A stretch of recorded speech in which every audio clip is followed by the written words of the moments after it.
When it emerged this week that U.S. health regulators are suggesting that the U.S. federal government loosen restrictions on cannabis, the news put the cannabis market into a frenzy. This came when the Health and Human Services Department recommended removing cannabis from a category of drugs deemed to have no currently accepted medical use and a high potential for abuse. The agency advised moving pot from that Scheduled 1 group to the less tightly regulated Schedule 3. The decision is ultimately up to the Drug Enforcement Administration. Joining us now to help explain what this potential rescheduling could mean for cannabis in the U.S. is Yael Ossowski, Deputy Director at the Consumer Choice Center. Yael, thank you so much for joining us today on Forum Daily. Thank you so much for having me. So can you elaborate on the difference between a Schedule 1 drug and a Schedule 3 drug? Yeah, it's an important distinction, mainly because we're talking about putting people in prison. We're talking about laws. We're talking about big police budgets. Essentially, when you have a Schedule 1 drug, this is the most serious of categories. This means that there are no medical uses, and there's an incredibly high ability for that said drug to addict people who use it. And if we look at Schedule 3, there are accepted medical uses and a lower risk of addiction. And that's really what makes the difference between cannabis as Schedule 1 and perhaps this change that could bring it down to Schedule 3. It would bring in a whole host of changes that I think many of us celebrate. But again, it's long past time that we get this done. Now, for Canadians, where cannabis has been legal recreationally for 5 years and legal medicinally for much longer, can it be difficult to understand why cannabis was ever listed as a Schedule 1 drug? Why was cannabis scheduled in such a way, and why has it taken the federal government so long to reevaluate this?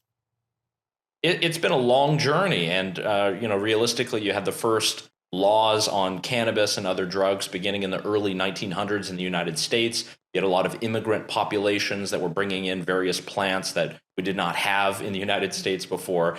And it was really in 1970, with the passing of the Controlled Substances Act and signed by Richard Nixon, that it really came into force. And at that point, you had a huge bureaucracy that was now dedicated to trying to fight drug abuse and the global war on drugs. Notably, though, cannabis was in that highest category of Schedule 1.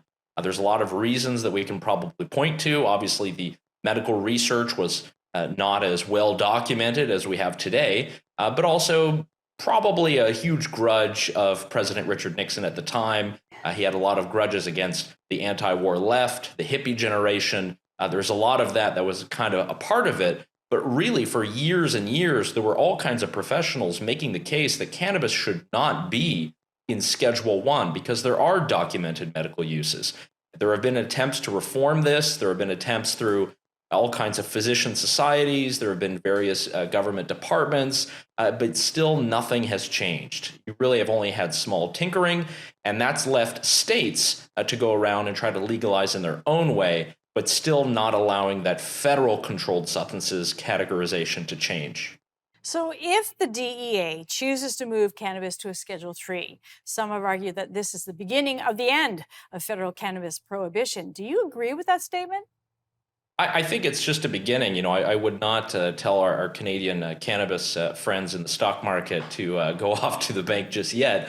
What it would mean, though, is that it would allow for at least research. And that's an important categorization that we need just to understand what it means to have cannabis legalized. And it also would allow those legitimate businesses that exist in, the 23 states where cannabis is legal, they're actually going to be able to run a legitimate business. They're going to be able to put down their business expenses, just as those business expenses of the construction worker or someone who has their own small business. They're going to actually be able to participate in the economy.